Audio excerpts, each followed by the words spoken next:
Zero here, and today what I'm going to do is I'm going to take this QI coil and mix it with my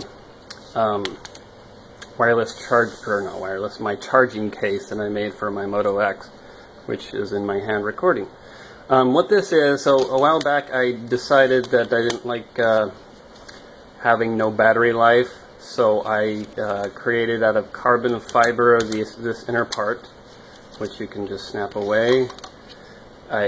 Just simple, I guess you could call it a dock, and the dock's got a USB port down here that's epoxied in, and the phone just sits right in here. It snaps into place. It's very precise fit because it's molded. And then I've got this Kevlar is the red, and carbon fiber is the, if I can focus.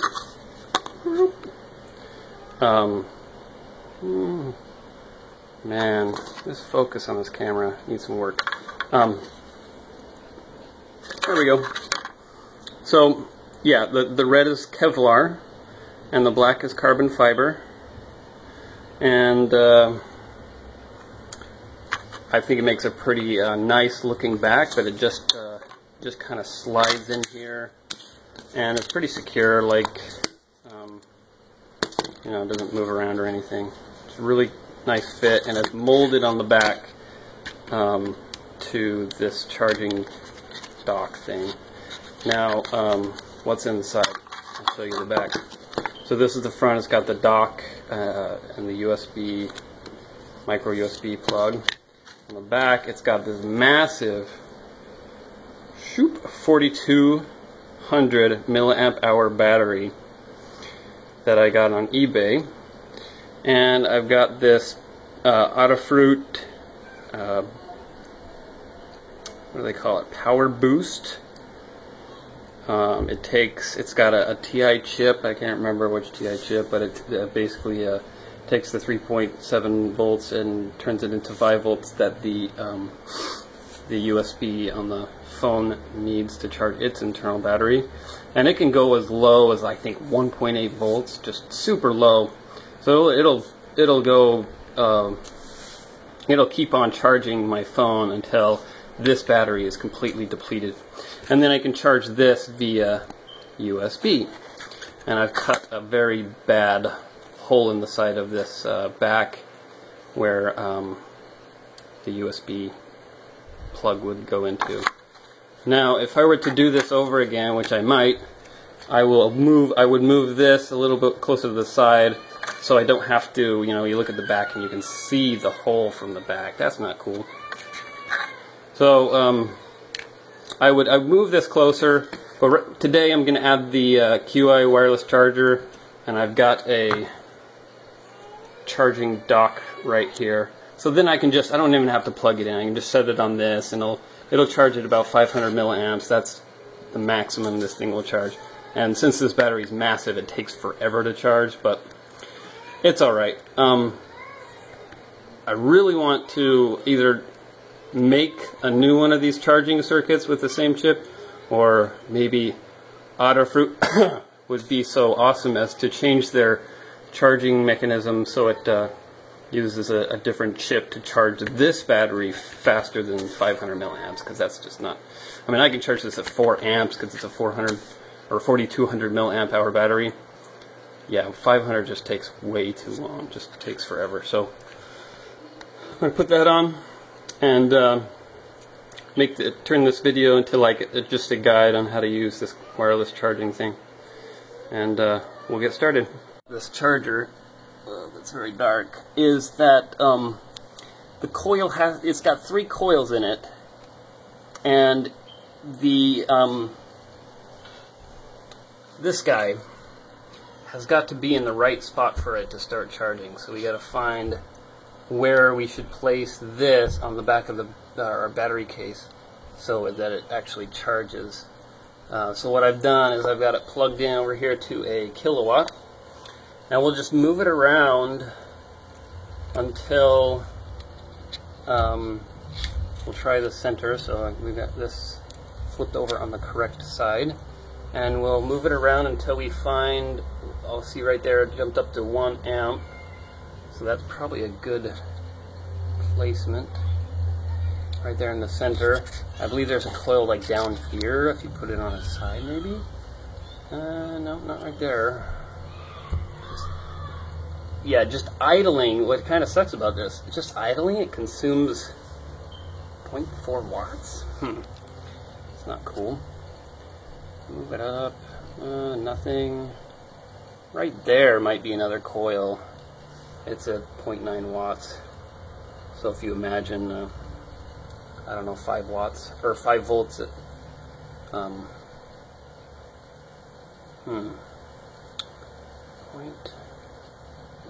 watts. Yeah, it's not a lot of watts. But then again, we don't have anything hooked up. So we know that this, yeah, 1.1, 1.4 watts right here. If I take it away, and then it slowly goes down. So I think we'll put it right here in the center. Yeah, it goes up. And hopefully under load it'll pick up more. This is supposed to be able to charge at least 1 amp, which would be about 5 watts, and not, 1.4, 1.6. So, yeah, it seems to get better when it's like that.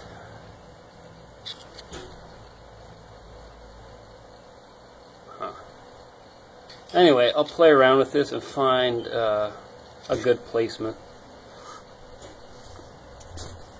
This is a pretty cheap one. I got it on Amazon.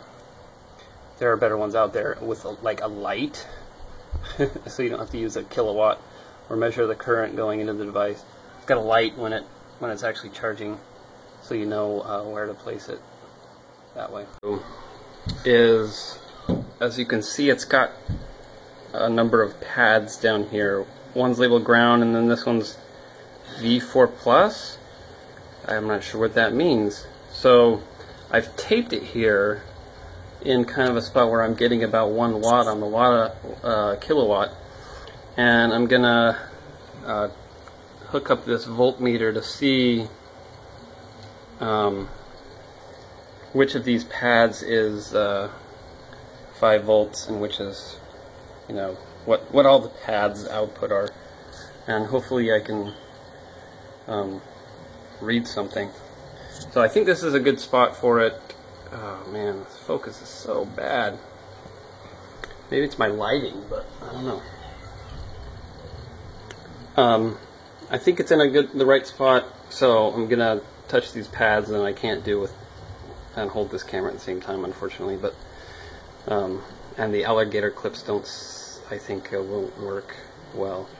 So we'll see I'll do this off camera, and then I'll let you know if it worked. I hooked this up, and I got 5 volts. It's this middle pad. It's the middle pad right here. If I can get some focus, I'm gonna get a new camera. This phone just sucks. Probably really good for something far away, but close-up stuff, man, that focus is bad. Okay, yeah, this one right here, and that's ground, the one that's labeled ground, so 5 volt and ground. That one I didn't get anything from. I don't know what it is. And then these other pads right here, I also have no idea.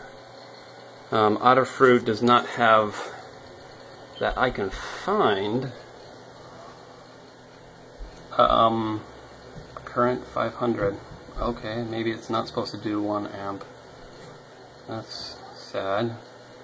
I thought I read somewhere it could do 1 amp, but maybe not. Oh, maybe it's this thing that's supposed to be able to do 1 amp.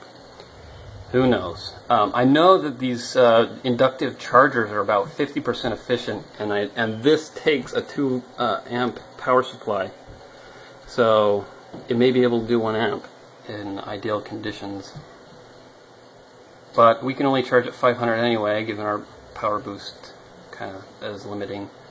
So Yeah, there's no kind of data sheet on this inductive charger. So maybe in here it will tell us, like, but Q iPhone case, yeah, that's kind of what I need, except for mine's got the battery. It's way more awesome. And oh, the other experiment will be whether or not it will charge through this Kevlar case. I have no idea. I should tape it and then see if it will go through, because if it doesn't, that would be very depressing. Might have to, you know, connect it to the outside somehow, which would not be ideal. Alright, I'll run that experiment and let you know how it goes. Back of my cover, and I get 5 volts, so that's great. That proves that it'll go through this carbon Kevlar back.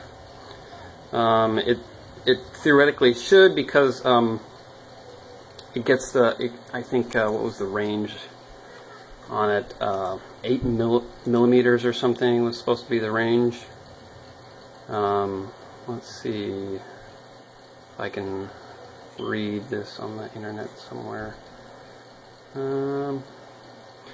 But yeah, so this is definitely less than 8 millimeters. I was worried because carbon is conductive, so that might interfere with it in some way, but maybe my assumptions are wrong. I don't know.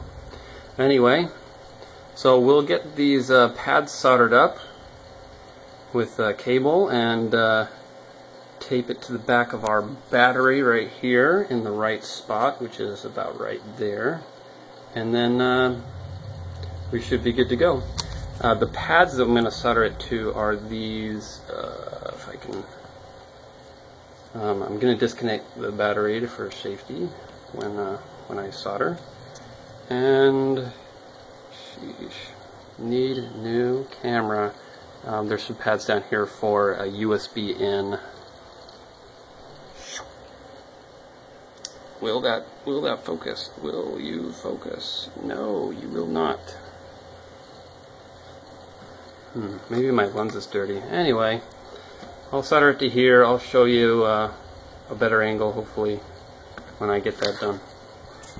Up now, I initially accidentally soldered the wrong ground, but I didn't. You know, that was an easy fix.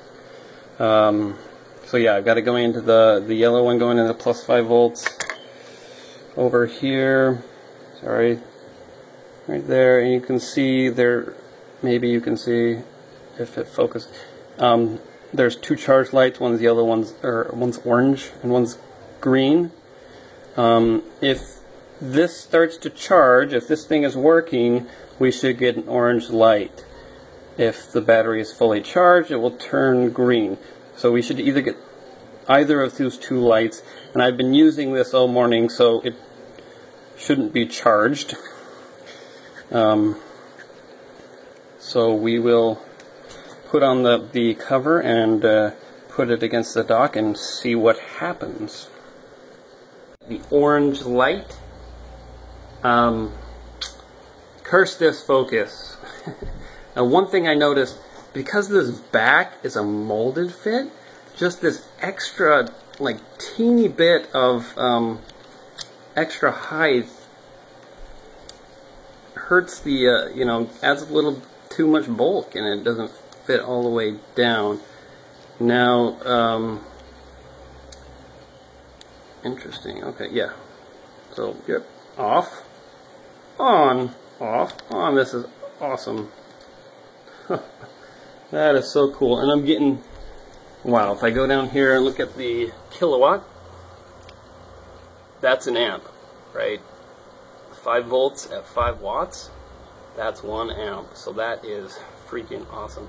Now, this is drawing 1 amp, this base, and like I said before, there's 50% efficiency going in through the inductive charger. So all we're probably getting, I mean, guaranteed we're getting 500 milliamps, because the charger inside the Power Boost only does 500 milliamps. So the math adds up. What we're reading on the kilowatt and what we know of the power boost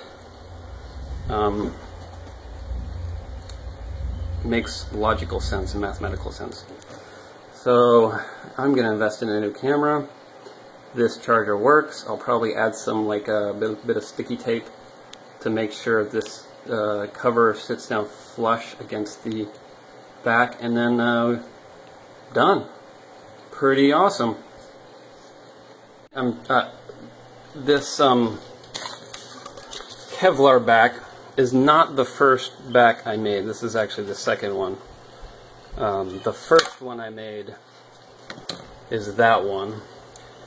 Also molded, but I made a mistake when I pressed it, and it wasn't quite, how do you say, aligned.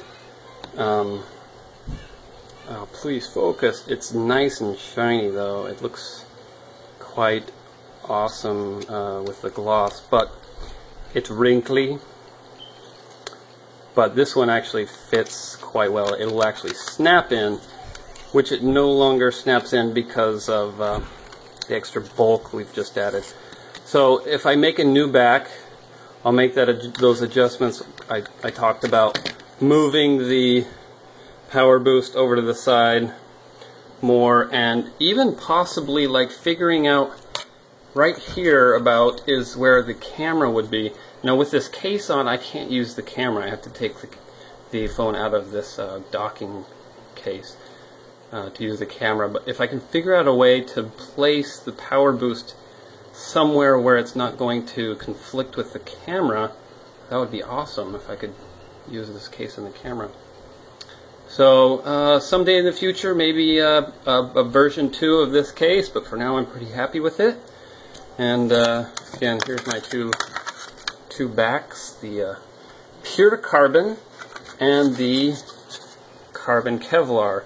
This is the non-ballistics grade Kevlar, so it's not bulletproof, but it is abrasion resistant and very, very hard to cut. If you cut this with scissors, as you can see, here's some frayed carbon fiber coming out because it does not cut easily. I cut this with a diamond, just a normal Dremel cutting disc, and even a diamond cutting disc, and basically the best you can do is kind of melt the Kevlar away because it does not cut well. And in fact, I've made a this is a yellow version of the Kevlar. Please focus. There we go. This is the yellow version of the Kevlar carbon combination. This is a knife sheath, and what I didn't realize is the carbon or the Kevlar will dull the knife because it's such a strong material. So this sheath actually dulls the knife over time as you insert it and remove it. But yeah, even this, yeah, look how terrible that cut is because it's extremely hard to cut. You can, I guess the best technique is either a water cut or to sand it forever with ever increasing fineness of sanding paper, but I don't have the time for that. And I'm more about function than perfection at the moment. So I'm happy with what I've got so far. And we'll improve it over time, but for now, that's pretty awesome. So with that, this is the charging case, charging dock, battery boost, I don't know what to call it, super case, super dock, that we've just added QI wireless charging capability to. So that's quite awesome, and that's been my fun for today so far. Still a lot of day left. We'll see. Alright, take it easy. Trip Zero out. Here, bonus footage. So here, this sits on our dresser with our TV. You may have seen this TV with the LEDs in another video, but this is probably where it'll sit for now on this. And when I get a nightstand after we move to a new house, then I will probably go there. But the cool thing about the battery, this kind of setup, by the way, I've put the double-sided tape right there, and it's pretty flush. It's not bad. There's a little bit of bulk, but at least it's not going to fall off. It's a little more permanent now with the double-sided tape, not completely permanent because you can always just rip it off with a little force. But okay, back to the benefit of having this. So imagine all day you've got it in this dock, your phone's completely charged all day long. Then when you get home, just detach your phone, put this on a dock, it'll charge, there's the yellow light, and then you can continue using your phone, have it in your pocket, and it's got a full charge right when you get home from work. That's insane. And you haven't plugged it in all day, other than plugging it into the dock, or the charging super dock, whatever the name is going to be. If you have a cool name, let me know. But yeah, and then when you want to leave the house, just pick this up again, and it's been charging as long as it's on this dock. It's been charged. So yeah, pretty awesome. I think it's more convenient than wires, and very, very happy with it. All right, that's the bonus. Trip Zero out.